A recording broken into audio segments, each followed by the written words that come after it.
You've been taught that pain is something to avoid at all costs, that suffering means you're doing something wrong, that if bad things keep happening to you, it's because the universe is punishing you, or you're cursed, or you've got terrible karma. But James Allen discovered something in 1903 that flips this entire belief system upside down and changes everything about how you interpret what's happening in your life. Pain isn't your enemy trying to destroy you, it's your teacher trying to educate you.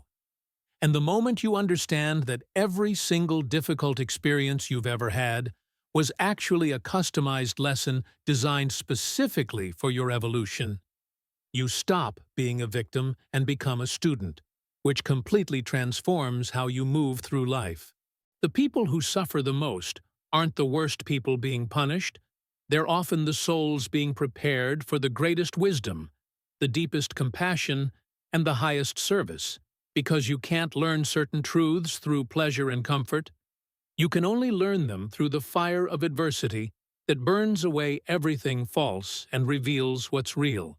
James Allen wrote that circumstances don't make a man, they reveal him to himself, meaning your pain isn't creating your problems, it's exposing the beliefs, fears, and weaknesses that were already there waiting to be addressed. A woman came to me absolutely shattered. She'd lost her job, her relationship ended, her health was failing, everything falling apart simultaneously, convinced she was being punished for something. We started examining what each loss was teaching her. The job loss revealed she'd been sacrificing her authenticity for security. The relationship ending showed her she'd been abandoning herself to avoid abandonment. The health issues exposed decades of ignoring her body's signals, and suddenly she realized none of it was punishment. It was all curriculum. Every painful experience was removing something that wasn't serving her and revealing a truth she needed to see. Within 6 months, she'd rebuilt her entire life on authentic foundations, new career aligned with her values, relationship where she could be herself, health practices that honored her body, and she said the breakdown was actually a breakthrough in disguise. Here's the part that's going to change everything for you. When you shift from, "Why is this happening to me?" to "What is this trying to teach me?" you extract wisdom from every experience instead of just accumulating trauma. Pain without awareness creates bitterness, resentment, and victimhood. But pain with awareness creates wisdom, compassion, and power. That's the difference between suffering that destroys you and suffering that develops you. Allen taught that every adversity carries with it the seed of equal or greater benefit, meaning hidden in your worst moments are your most valuable lessons, but you have to be willing to look for them instead of just trying to escape the discomfort. Most people run from pain their entire lives and never learn what it came to teach them. So the lesson keeps repeating in different forms until they finally pay attention. But if pain is a teacher, why does it feel so personal, so targeted, so unfair? The reason your pain feels so specifically designed to hurt you in the deepest possible way is because it actually is specifically designed for you, not by some cruel universe trying to torture you, but by the natural law that delivers exactly the lessons your soul needs to evolve beyond its current limitations. James Allen discovered that we don't attract random suffering. We attract precise suffering that directly addresses our specific weaknesses, blind spots, and undeveloped capacities, which is why your pain looks different from everyone else's pain. It's customized curriculum targeting exactly what you need to learn. The betrayal that crushed you taught you about discernment and self-trust. The financial loss that terrified you taught you about security beyond material things. The illness that humbled you taught you about the body-mind connection.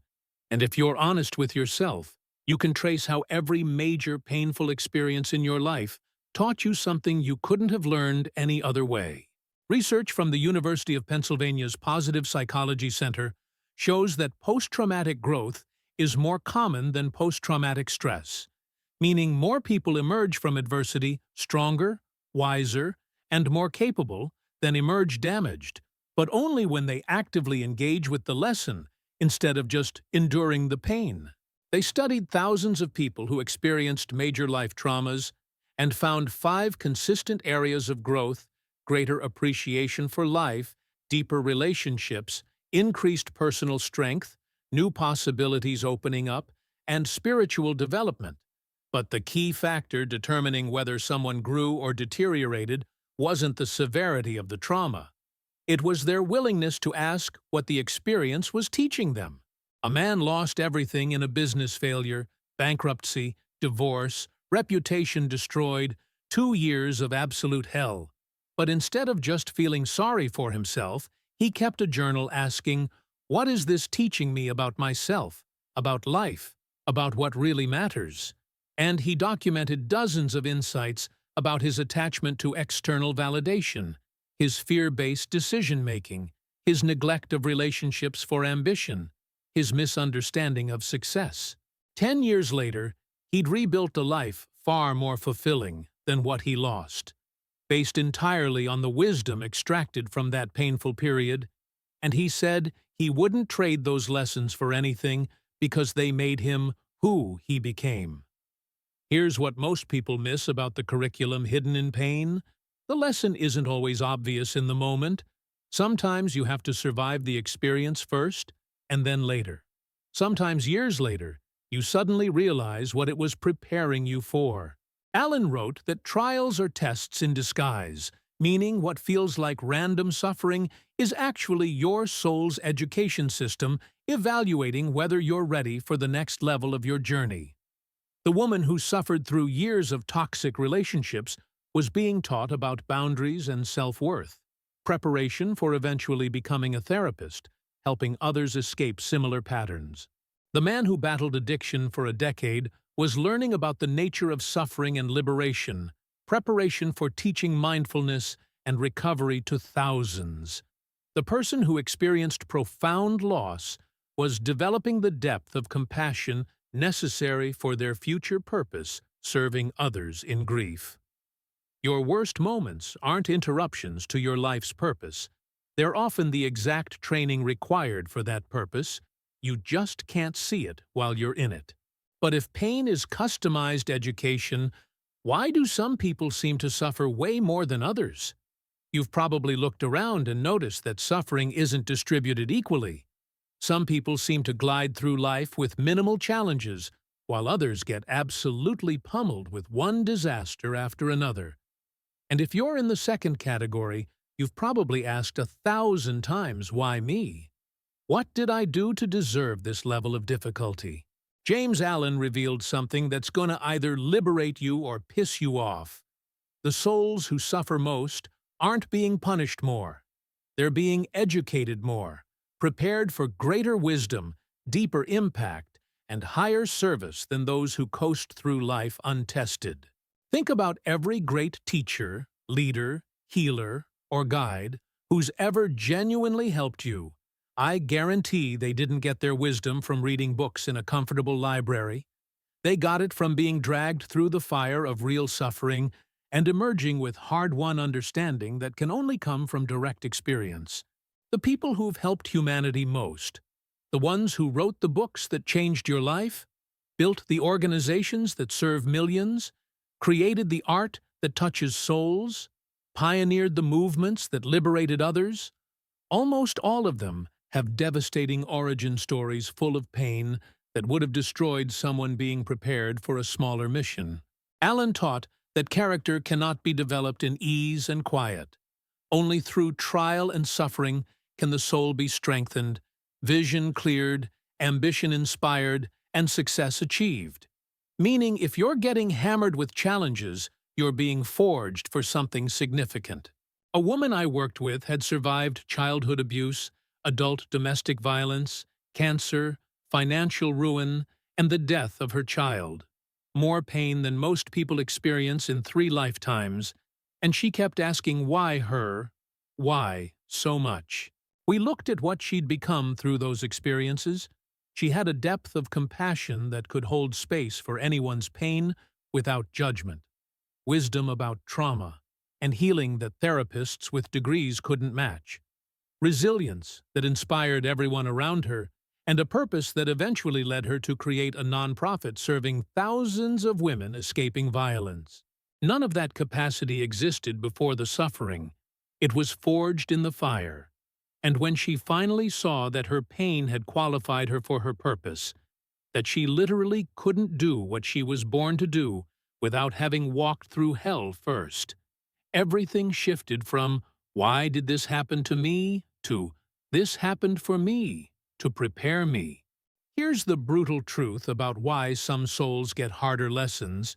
You're not being punished, you're being trained, and the intensity of your training corresponds to the magnitude of your mission. Allen wrote that every soul attracts its own, meaning you're magnetizing exactly the lessons your evolution requires, not randomly, but precisely. And if your lessons are intense, it's because your soul is ambitious, reaching for a level of mastery that requires advanced curriculum. The person destined to teach millions about overcoming depression can't do it from a place of theory.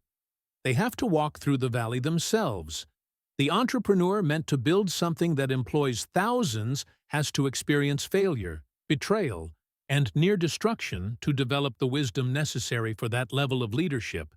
The healer who will transform lives has to be broken and rebuild themselves first to understand the process they'll guide others through. Your suffering isn't evidence that you're cursed or doing life wrong. It might be evidence that you're being prepared for something most people never attempt, but only if you extract the lessons instead of just accumulating wounds. But if suffering is education, how do you actually learn from it instead of just being traumatized by it? Two people can go through the exact same painful experience, same type of loss, same level of trauma, same duration of suffering, and one person emerges wise, compassionate, and empowered, while the other emerges bitter, resentful, and broken. So clearly, the pain itself isn't what determines the outcome. It's how you relate to the pain while you're in it. James Allen identified the critical difference between suffering that educates versus suffering that destroys. It's whether you remain conscious during the experience or whether you let the pain consume your awareness completely. When you stay present with your suffering, observing it, questioning it, learning from it, even while it's happening, you're in student mode extracting wisdom. But when you become completely identified with the suffering, drowning in it, letting it define you, you're in victim mode, just accumulating damage. The practice that separates these two paths is radical self-observation during difficulty. The ability to hold two perspectives simultaneously, yes, this hurts, and I'm suffering, and also, what is this teaching me, and who am I becoming through this? Psychologist Viktor Frankl survived Nazi concentration camps and documented what separated those who maintained their humanity and sanity from those who deteriorated completely. It wasn't physical strength, it wasn't prior privilege, it wasn't even spiritual belief necessarily. It was the capacity to find meaning in the suffering. The prisoners who could observe their suffering and ask what it was revealing about human nature, about their own capacity for endurance, about what really mattered, they maintained an inner freedom that external circumstances couldn't touch. Meanwhile, prisoners who became completely consumed by the horror with no observing awareness left, they deteriorated rapidly. Frankl wrote that between stimulus and response, there is a space. In that space is our power to choose our response. In our response lies our growth and freedom, meaning even in the worst suffering, you have a choice about whether you're learning or just enduring. A man went through a brutal divorce, lost his kids, his house, his savings, absolutely gutted. And for the first year he was pure victim energy, rage, depression, blame, getting worse, not better. Then someone gave him a journal and one instruction: every night write down one thing this experience taught you today. Even if it's tiny, even if you hate the lesson, just document it. He started noticing patterns in the arguments that led to the divorce, behaviors of his he'd been blind to, ways he'd abandoned himself trying to make her happy, financial decisions driven by fear, not wisdom, and slowly the suffering shifted from meaningless torture to painful education. And that shift changed everything about his healing process. Here's the practice that transforms suffering from destructive to educational. You have to develop what Alan called the observer self, the part of you that can watch your own experience with some distance and curiosity instead of being completely merged with it. When you're in pain, part of you is in the pain feeling it fully. That's necessary and healthy, but another part of you needs to be watching the whole thing, asking, what is my reaction to this revealing about my beliefs? Where am I resisting instead of accepting? What would I need to understand or release for this to hurt less? What strength is this developing in me?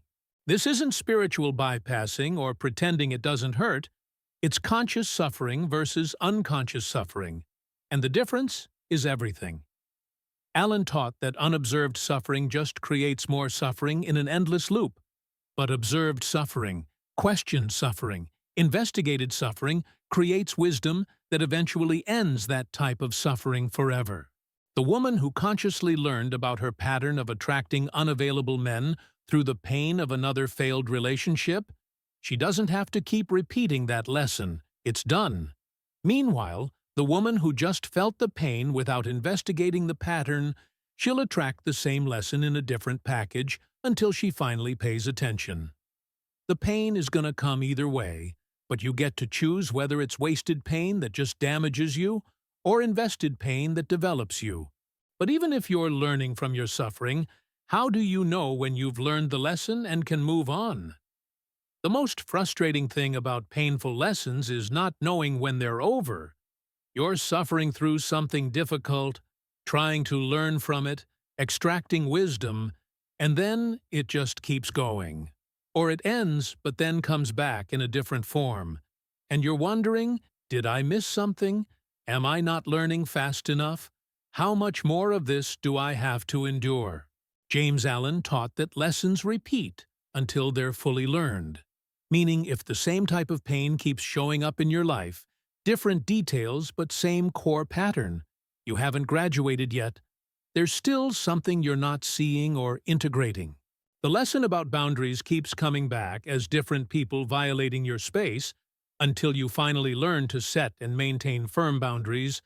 The lesson about self-worth keeps appearing as different situations where you're undervalued until you finally recognize your own value and stop accepting less. The lesson about control keeps manifesting as different scenarios falling apart until you finally surrender and trust. The universe isn't cruel for repeating lessons, it's patient. It'll send the same teaching in increasingly intense forms until you finally get it.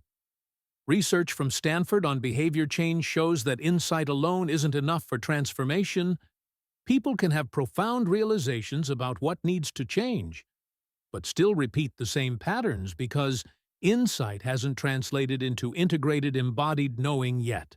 They tracked people through therapy and found that the moment someone truly graduates from a pattern is when they can encounter the old trigger and have a completely different response, not just intellectually knowing better, but automatically acting differently, because the new understanding has become their new nature.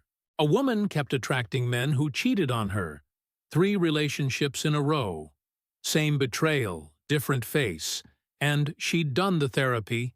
She knew it was about her father leaving. She understood her abandonment wound. She could talk intelligently about her pattern. But she kept repeating it.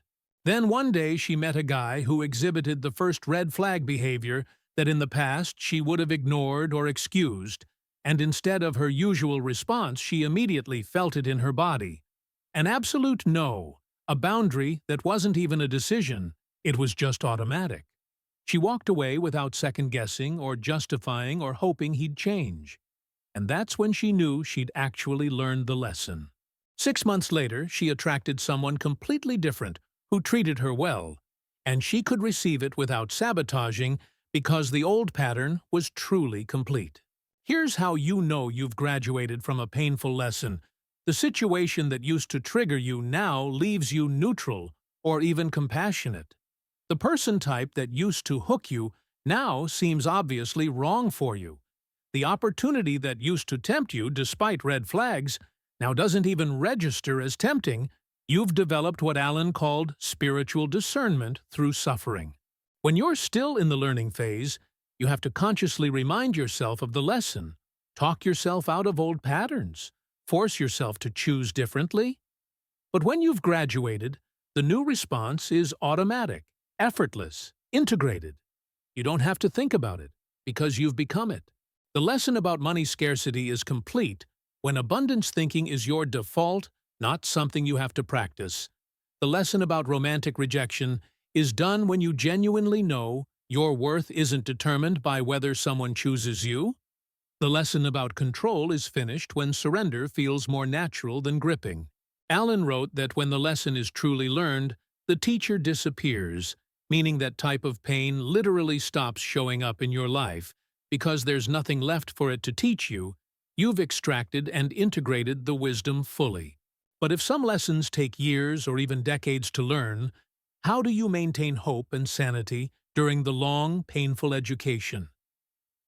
The hardest part about learning from long-term suffering isn't the pain itself. It's the psychological warfare of not knowing how much longer it'll last, whether you're making progress, if there's even a point to all this agony.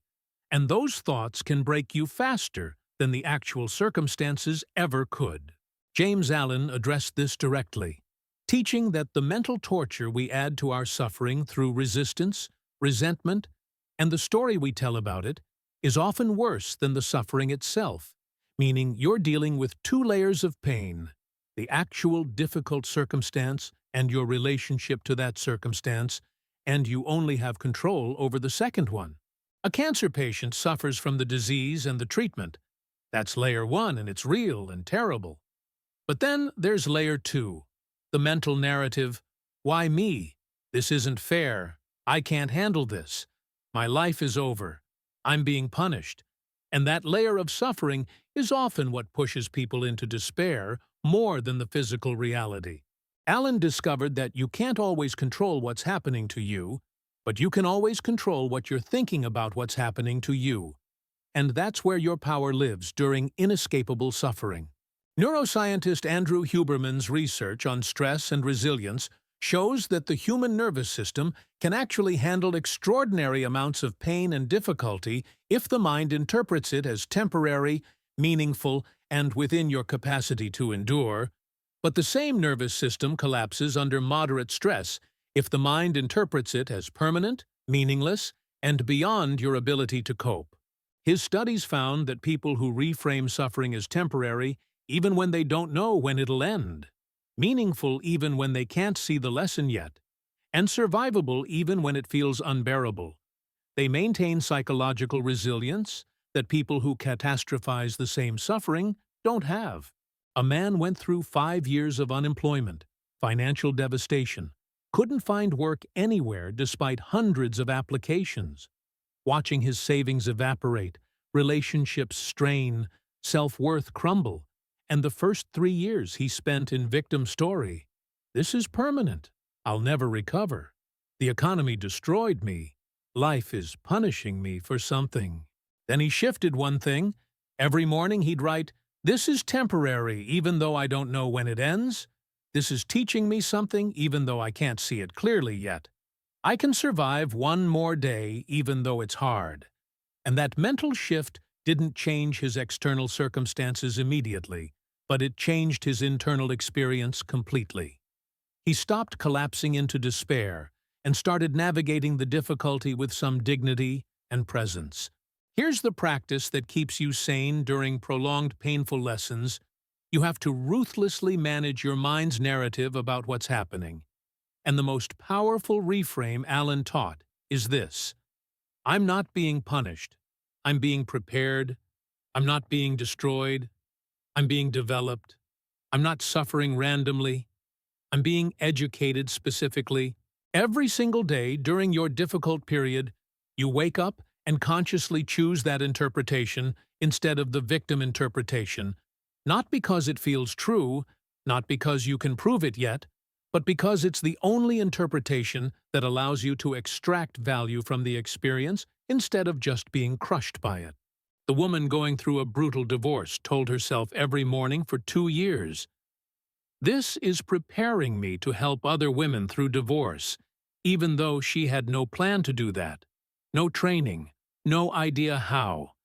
But that story kept her searching for lessons instead of drowning in bitterness. And 5 years later, she's a divorce coach helping hundreds of women. And she can trace her entire methodology back to what she learned in her own painful divorce. The reframe doesn't make the pain go away, but it makes the pain purposeful instead of pointless, educational instead of just destructive. And that difference is what maintains your sanity when suffering extends longer than you think you can endure. But if you're supposed to learn from evil and suffering, does that mean you should just accept it and never fight back or try to change things? This is where James Allen's teaching gets really nuanced and most people misunderstand it completely. He's not saying you should passively accept all evil and suffering like some doormat, getting wisdom beaten into you. He's saying you need discernment about which battles are external and which are internal. There's suffering that comes from external evil that you absolutely should fight, resist, and work to change: oppression, injustice, abuse, violation. These aren't lessons to learn from quietly. They're wrongs to oppose actively, while simultaneously not letting them destroy your inner peace. Then there's suffering that comes from your own unconscious patterns, limiting beliefs, and misalignment with truth. And that suffering you can't fight externally because it's internally generated. You have to learn from it and change yourself. The tragedy is most people do the opposite. They try to fight and change the internal suffering externally, rearranging circumstances while keeping the same consciousness. Meanwhile, they passively accept external evils they should be actively resisting, and both approaches fail. Research on social justice movements and personal development shows that the most effective agents of change, the people who actually transform oppressive systems while maintaining their own well-being, they practice what's called tempered radicalism, fierce external action combined with inner equanimity. Martin Luther King Jr. fought systemic racism with everything he had: organized, marched, went to jail, put his life on line, absolute warrior against external evil. But he also maintained a spiritual practice that kept him from being consumed by bitterness, hatred, or despair. He extracted wisdom from the suffering of his people while fighting to end that suffering. He didn't choose between learning and fighting. He did both. Nelson Mandela spent 27 years in prison. An external evil he had no power to immediately change, but instead of just being destroyed by it, he used that time for internal development, education, character refinement, forgiveness practice, so when he finally got out, he was more powerful than when he went in, prepared for the leadership that would transform a nation. A woman was in an abusive relationship, clear external evil, and her first response was correct: get out, protect herself, fight for her safety and dignity. Absolute no to the abuse. But after she escaped the immediate danger, she had to do the internal work of understanding why she'd attracted and stayed in that dynamic, what belief system allowed it, what she needed to heal. And that's where the learning happened.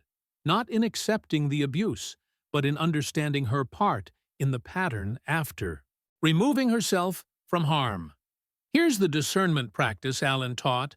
Ask yourself, is this suffering caused by something external I need to resist, or something internal I need to address? And the honest answer is usually both. There's almost always an external component to fight or change, and an internal component to learn from and heal. Your toxic job might be an external evil with a terrible boss and exploitative conditions. Absolutely look for something better. Advocate for change. Protect your boundaries.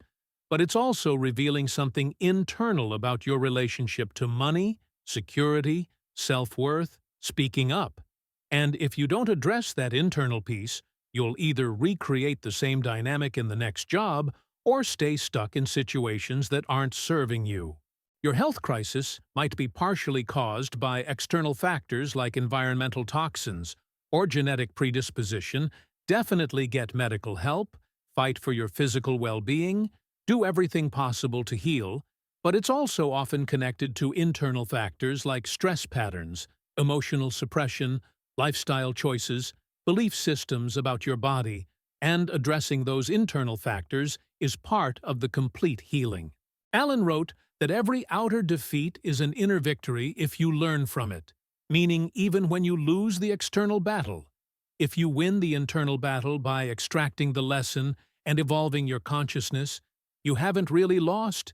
You've gained something more valuable than the external win. But how do you extract lessons from truly horrific evil?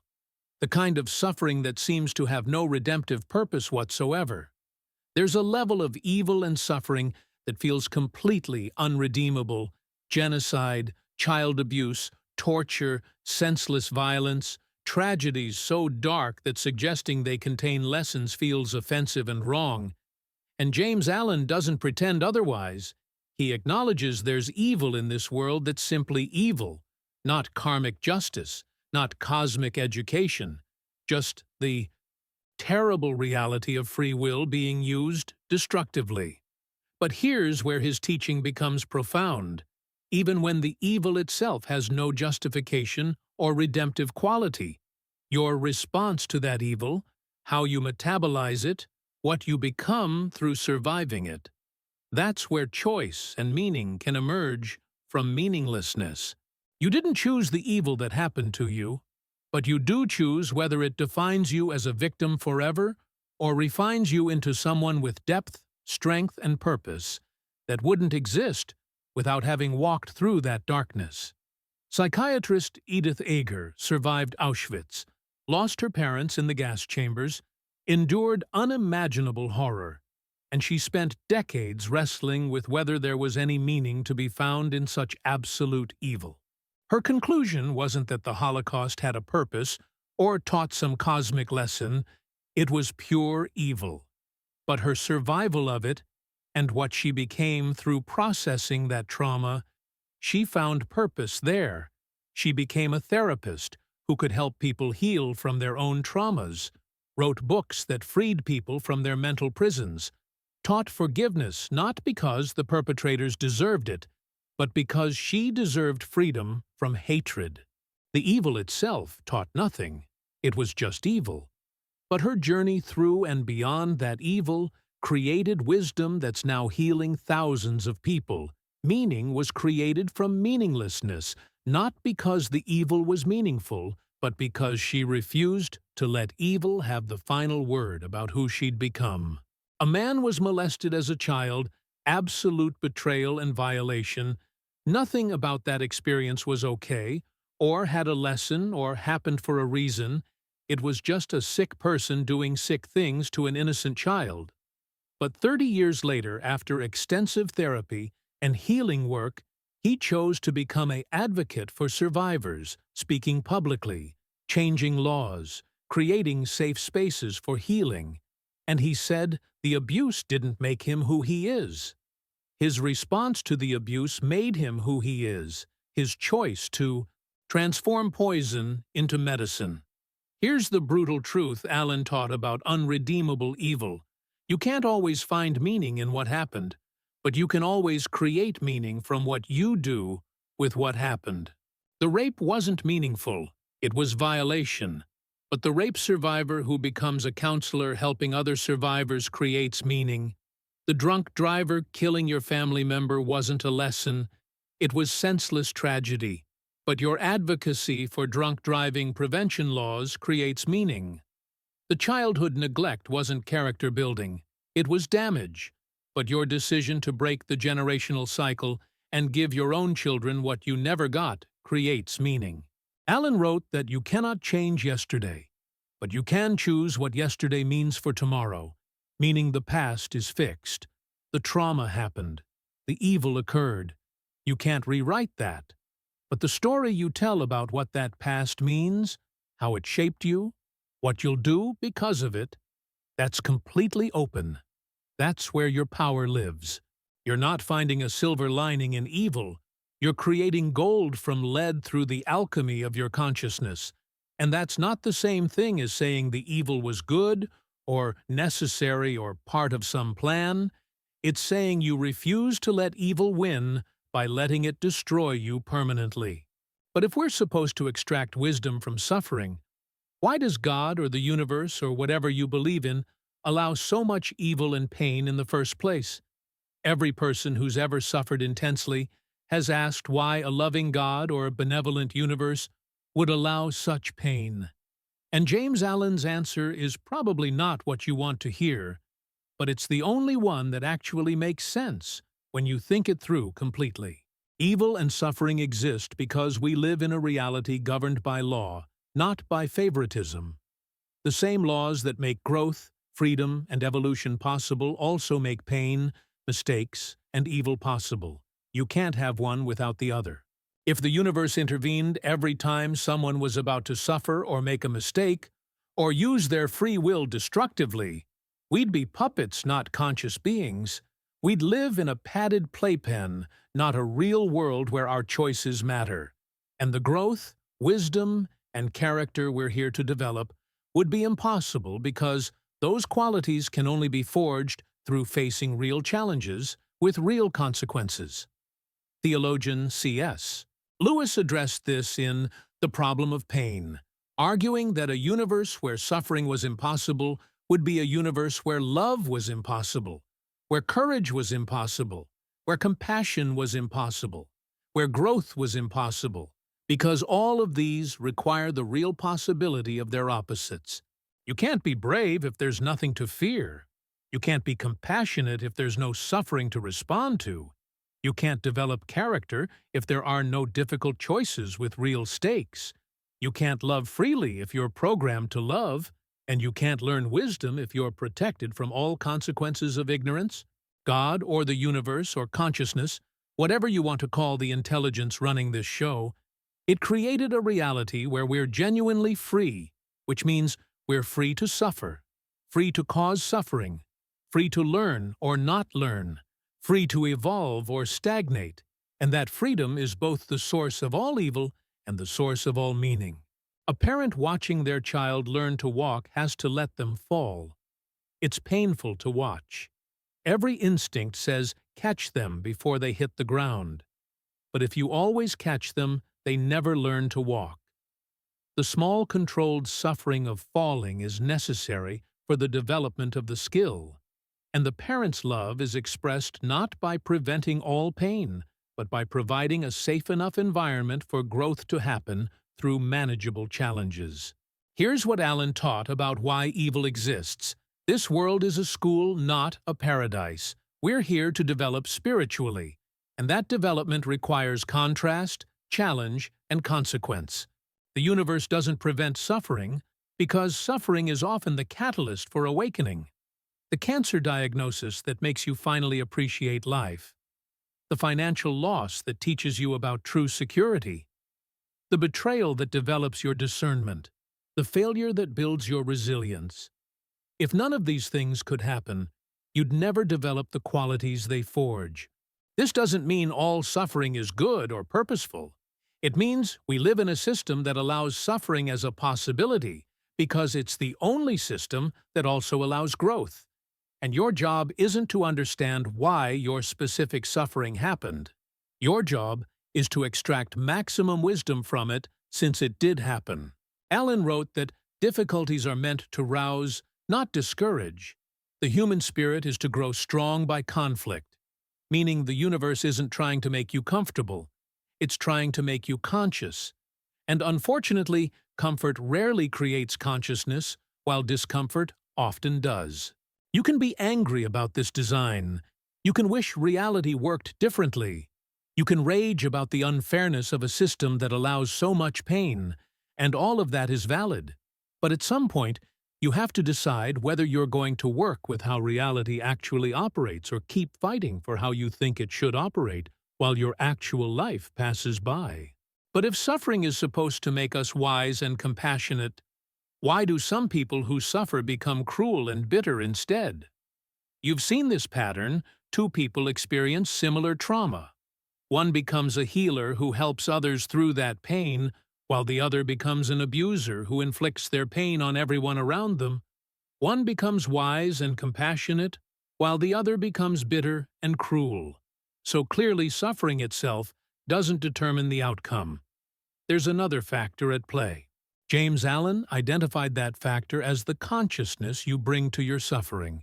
Whether you remain present and aware during the pain, observing what it's teaching you and who you're becoming, or whether you dissociate from the pain, suppress it, deny it, or let it consume you completely.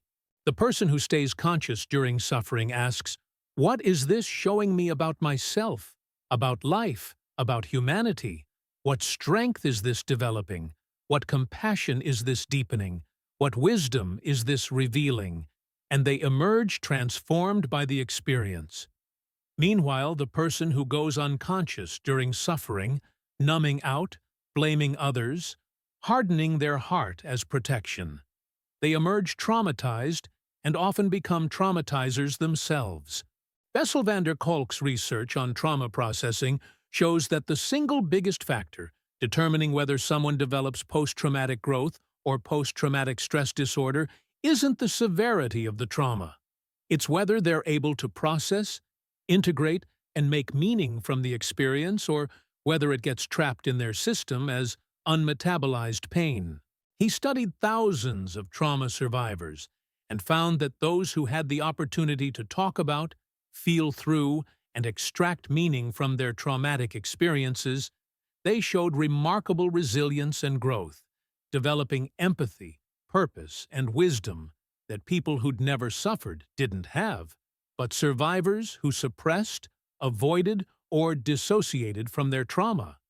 It festered inside them and often expressed as either self-destruction through addiction, depression, or illness, or other destruction through violence, abuse, or cruelty. A woman was abused as a child, went through years of therapy processing that trauma, feeling the anger, the grief, the betrayal, understanding how it shaped her, extracting the lessons about boundaries, self-protection, the nature of evil, and she became a child advocate creating safe environments for kids. Her suffering transformed into service. Meanwhile, her sister, who experienced the same abuse but refused to process it, stayed in denial, numbed with alcohol, repeated the patterns by choosing abusive partners, and even becoming emotionally abusive to her own children. The unprocessed trauma expressing as continued trauma. Here's what determines whether suffering makes you wise or cruel. It's whether you're willing to feel it, face it, and learn from it, or whether you're trying to escape it, deny it, or project it onto others. Allen taught that unexamined suffering becomes bitterness. Examined suffering becomes wisdom, meaning the difference isn't in what happened to you. It's in your relationship to what happened, whether you're willing to do the painful work of processing it, or whether you're trying to avoid that work at all costs. The person who becomes wise after suffering has usually spent years in therapy, journaling, meditation, honest self-reflection, feeling feelings they'd rather avoid, facing truths about themselves that hurt to acknowledge, making amends where they've passed their pain forward, basically doing the hard internal work of metabolizing their trauma into wisdom. Meanwhile, the person who becomes cruel after suffering has usually spent years avoiding, denying, medicating, blaming, defending, rationalizing, doing anything possible to not feel or face what happened, and that avoidance keeps the trauma active and destructive. You can spot the difference easily. Wise people who've suffered deeply have a quality of presence, groundedness, and compassion that feels earned. They can hold space for others' pain without fixing or fleeing. They speak about their trauma with integration, not raw wounds. They've done the work.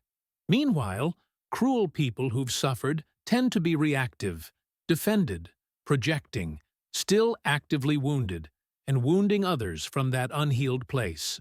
Allen wrote that suffering ceases to be suffering the moment it finds meaning, meaning the pain that you've processed and learned from doesn't hurt the same way anymore. It's been transformed into something valuable.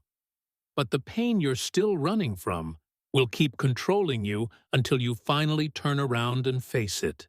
But here's the final question. If all this is true, if suffering really is the teacher of wisdom, should we actively seek out suffering to accelerate our growth? Subscribe right now, because what you're about to learn goes against everything you've been taught about avoiding pain. Hit that like button. And at the end of this video, comment which painful experience in your life taught you the most valuable lesson, because understanding this principle is going to transform how you see every challenge you've ever faced.